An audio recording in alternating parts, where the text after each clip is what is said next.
दोस्तों नमस्ते, मैं पुरुषोत्तम आवारे पाटिल निर्भीक चैनल में आपका सहर्ष स्वागत करता हूं। दोस्तों, सत्ता में आने वाली हर सरकार मतदाताओं को लुभाने के लिए अलग अलग घोषणाएं करती है, अपने एजेंडे पर कुछ चीज़ें रखती है। सत्ता में आने के बाद कुछ साल होने के बाद उस एजेंडे में जिस जिस चीज़ों का जिक्र किया है उन चीज़ों का पालन करते हुए सत्ता आगे बढ़ती है। लेकिन कुछ चीज़ें ऐसी बातें कुछ ऐसी रहती है कि जिन बातों को एजेंडे में न रखते हुए लोगों को लुभाने के लिए कुछ चीज़ें करनी पड़ती है।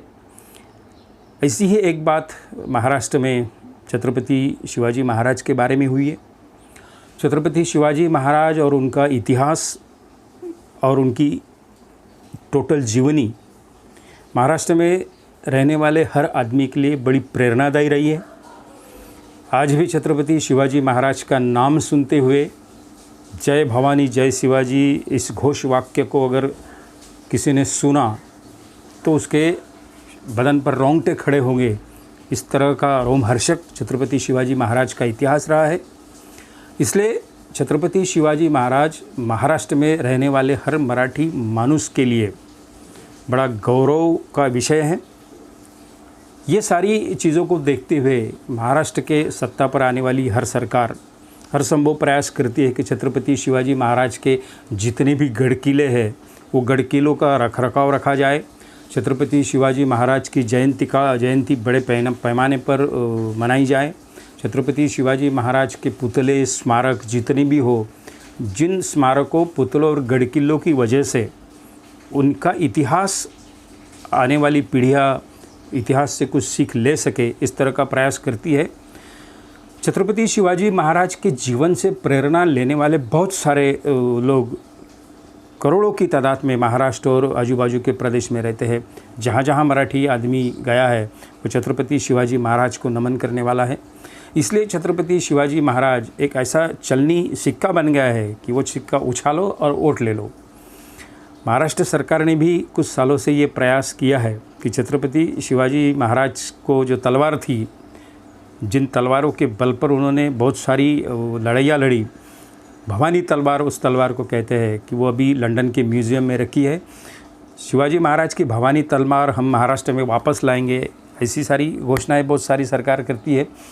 उसी तरह शिवाजी महाराज ने जो अफजल खान उसको मारने के लिए जिस शेरों के बाघ के नाखूनों का इस्तेमाल किया था, बाघ नख जिसको बोलते हैं, वो बाघ नख वापस लाएंगे, ऐसी घोषणा महाराष्ट्र के सांस्कृतिक कार्य मंत्री सुधीर मुनगंटीवार इन्होंने की है।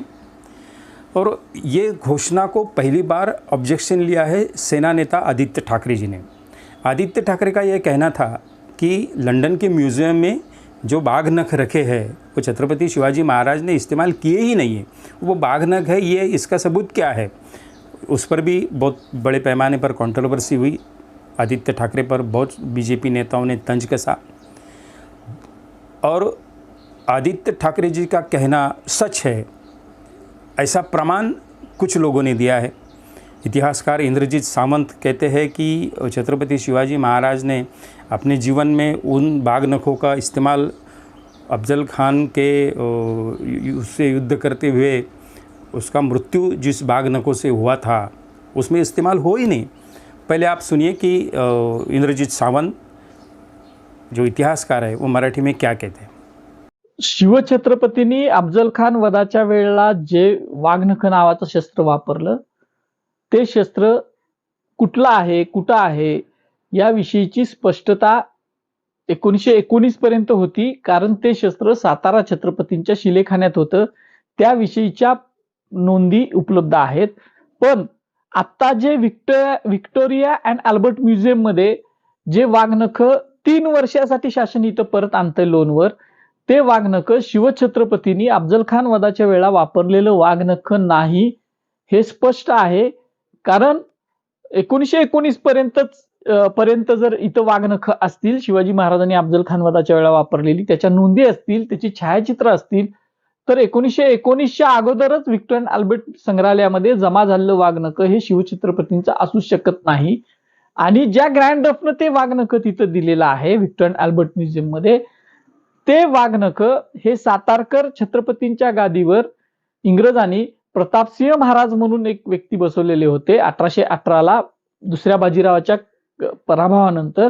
त्या प्रतापसिंह महाराजांनी त्यावेळेच्या ग्रँड डफ ज्याने मराठ्यांचा इतिहास लिहिला त्या ग्रँड डफ नावाच्या इतिहासकाराला, जो साताऱ्याचा रेसिडेंट सुद्धा होता, प्रतापसिंह महाराजांची त्याची चांगली दोस्ती होती, अशा ग्रँड डफला दिलेलं ते वाघनख. मित्रों, देखा आपने, मराठी के बड़े जाने माने इतिहासकार इंद्रजीत सावंत कहते हैं कि लंदन के म्यूज़ियम में अभी जो बाघ नख रखे हैं उनका और शिवाजी महाराज के युद्ध का, अफजल खान से जो युद्ध हुआ है उसका कोई संबंध नहीं है. वो बाघ नख कहाँ से आए, किसने लंदन के म्यूज़ियम में दिए, ये सारी बातें उन्होंने अच्छी तरह बताई है.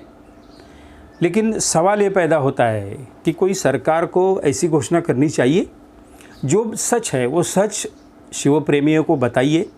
छत्रपति शिवाजी महाराज का नाम लिया तो जिनके रोम रोम हर्षित हो जाते हैं, रोंगटे खड़े हो जाते हैं, ऐसे महाराष्ट्रियन आदमी को, मराठी आदमी को, मराठाओं को गलत बोल के आप अगर वोटों की राजनीति करना चाहोगे तो ये कुछ अच्छी बात नहीं है. जो कुछ है इसके सरकार की मंशा है, इसके पीछे कुछ गलत होगी ऐसा मुझे लगता नहीं. हालांकि सांस्कृतिक कार्य मंत्री जो है सुधीर मुनगंटीवार, वो मेरे बड़े अच्छे दोस्त हैं. मैं बहुत से सालों से उनको जानता हूँ, वो कभी झूठ नहीं बोलेंगे.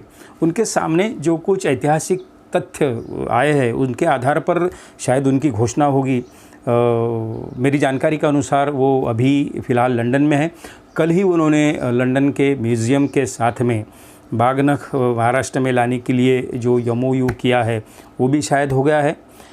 ये सारी बातें हो गई, कंट्रोवर्सी हो गई, उस पर ऑब्जेक्शन हो गए, तो भी अगर बाघनख महाराष्ट्र में आ रहे हैं, किसी मुंबई में, महाराष्ट्र की राजधानी में किसी म्यूज़ियम में रखे जाए तो उसमें कोई बुराई नहीं है. छत्रपति शिवाजी महाराज से संबंधित ऐसी बहुत सारी चीज़ें हैं कि जो चीज़ देखना हर आदमी चाहेगा. जो महाराष्ट्र में रहता है या छत्रपति शिवाजी महाराज को अपना आराध्य दैवत मानता है, वो हर एक आदमी शिवाजी महाराज के वो चीज़ों के पास जाना चाहेगा, उसे देखना चाहेगा. क्योंकि शिवाजी महाराज की हर चीज़ जब नाम लेते ही हमें बड़ा अच्छा महसूस होता है, हम रोमहर्षित हो जाते हैं, हमारे रोंगटे खड़े रह जाते हैं. तो उनकी चीज़ें अगर हम देखें, जो इस्तेमाल किए न किए वो अलग बात है. लेकिन सरकार को इस तरह आम आदमियों को भ्रमित रखना नहीं चाहिए. जो भी स्थिति है, इतिहासकारों ने अगर बताया है कि ये शिवाजी महाराज ने इस्तेमाल किए हुए बाघ नख नहीं है, तो मैं आशा करता हूँ कि मुनगंटीवार जी महाराष्ट्र में 1-2 दिन में आने के बाद में वो शायद घोषणा कर दे कि ये अफजल खान के वध के समय उपयोग में किए जाने वाले बाघ नख नहीं है. तो भी ये शिवकालीन चीज़ें हैं जिनको शिवाजी महाराज का स्पर्श हुआ है. ऐसी सारी चीज़ें महाराष्ट्र में लाना, किसी वस्तु संग्रहालय में, म्यूज़ियम में रखना, ये हमारे लिए बड़ी गौरव की बात है. बस ऐसा अगर कह दिया तो क्या जाने वाला है. मित्रों, ये वीडियो अगर आपको अच्छा लगा तो चैनल सब्सक्राइब कीजिए और ये वीडियो शेयर और लाइक भी कीजिए. धन्यवाद.